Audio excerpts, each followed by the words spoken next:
So I think this is not for you. Your kind of character, this character you have, this thing is not something you should be involved in. I thought you said you're a royalty. I thought you said there's something important about you. So why are you giving yourself to everybody and anybody who wants a piece of you? Hello, beautiful people. It's Wuraola Olalekan here, and you are welcome to my YouTube channel. Firstly, I apologize for being absent for a while. I know some of you guys are tired of me at this point, and I'm excited to finally be able to record this video for you guys. And I just quickly want to run through a couple of things that I've been learning while I was offline, and I'm sure they will add value to you.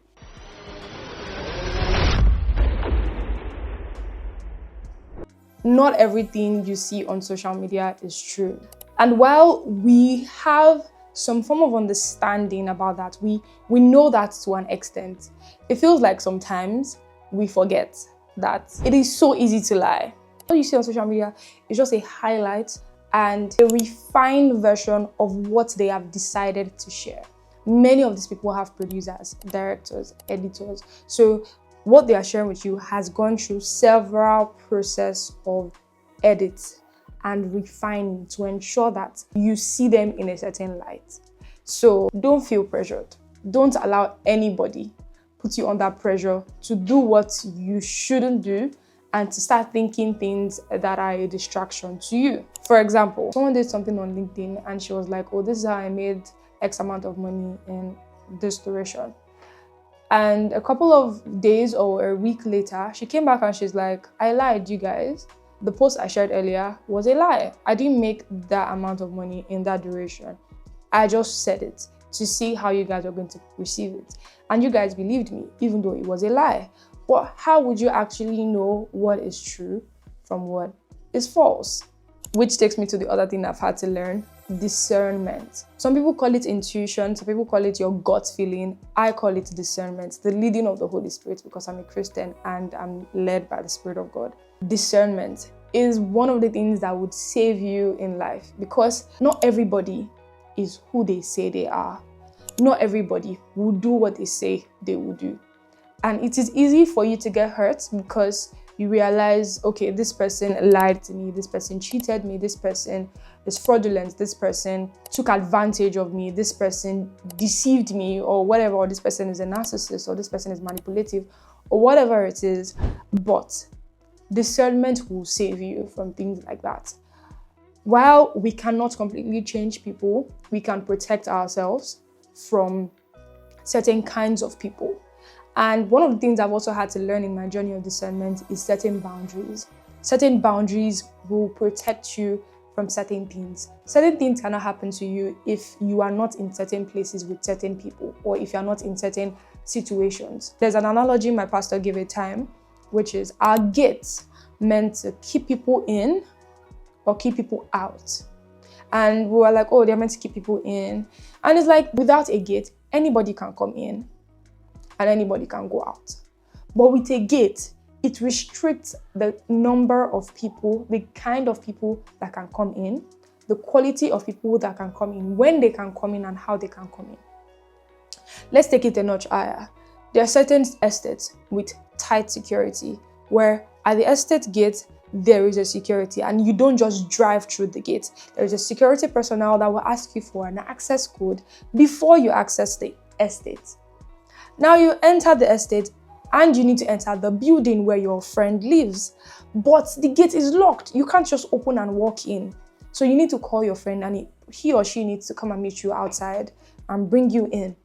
Now, there are some environments where you can enter the gate and you can enter the street at any time. You can enter anytime, leave anytime, surprise your friend. You can even enter the compound because there is no gate. So this does not really restrict the kind of people that can come in. Anybody can barge in, thieves can barge in. But with a tight level of security, it already restricts, streamlines the kind of people that can come to you, when they can come to you. Because if someone calls that they want to come to your flat, calls the estate and they want to come to your flat, if they don't have the access code, some access code even expire after a duration of time. So if they don't have the access code for that time, they can't come to you. even if they are the gate, if you refuse to give them the access code, they can't come to you. So why are you giving everybody the access code? I thought you said you're a royalty. I thought you said you are special. I thought you said you are unique. I thought you said there's something important about you. So why are you giving yourself to everybody and anybody who wants a piece of you? Because not everybody will value you. Not everybody sees that worth in you. Which takes me to my next point. Know yourself. Be so convinced, so convicted of your identity, of who you are, that what people say, don't do, don't do, does not affect you, does not shake you. Let me give you a quick story. I was bullied in secondary school. You won't believe why. I was bullied for so many things. I was bullied for the way I walked, the way I sat, the way I ate, my hair. My hair was natural, and natural hair wasn't really a thing at the time. I was bullied for so many things. Yes, my face, I had pimples, puberty. I had a lot of pimples, like I had pimples.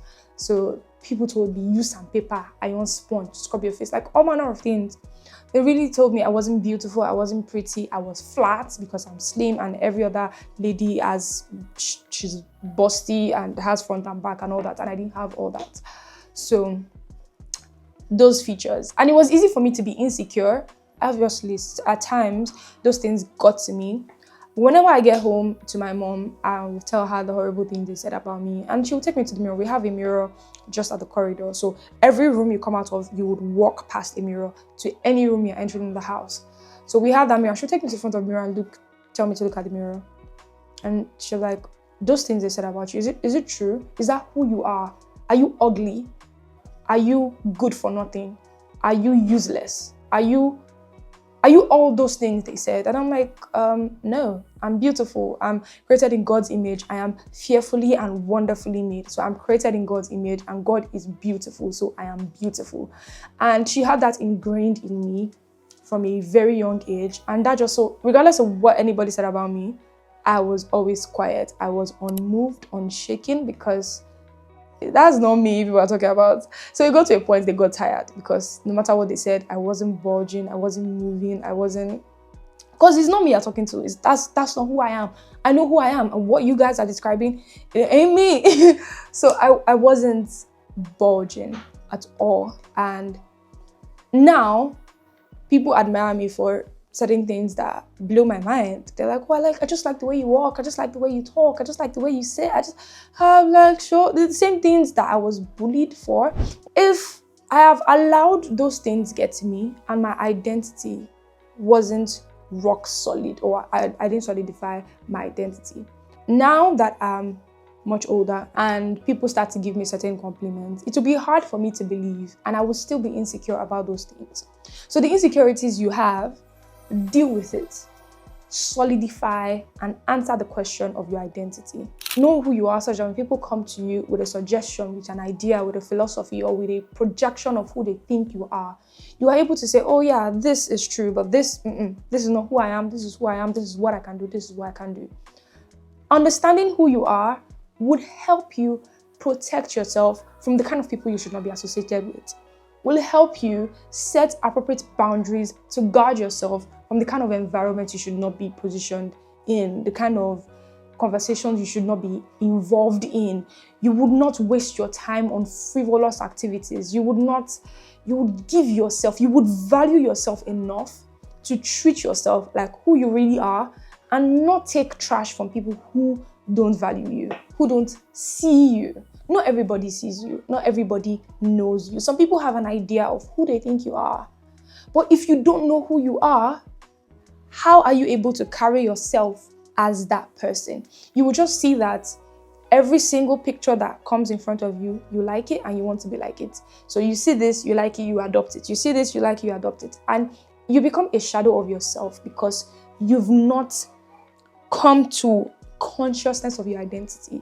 You've not come to consciousness of who God made you to be and who you really are. So you keep taking the suggestions of people. Oh, I think you excel at this. I think you do this well. Oh, I think you'd really be great at this. Oh, I think this is not for you. Your kind of character, this character you have, this thing is not something you should be involved in. You will keep taking the suggestions of people, and then you realize years down the line that you've become a shadow of yourself. So don't lose yourself in all the noise. There is so much noise out there, you guys. Even with the progression of artificial intelligence, the noise is louder. The noise has increased in volume. So you need to discover and be so conscious of who you are. Be so conscious, so aware of who you are. Be so aware of who you are that nobody can come and just tell you trash. Who are you talking to? Me? Is that what you're trying? Me? No, that's not me. That's not me.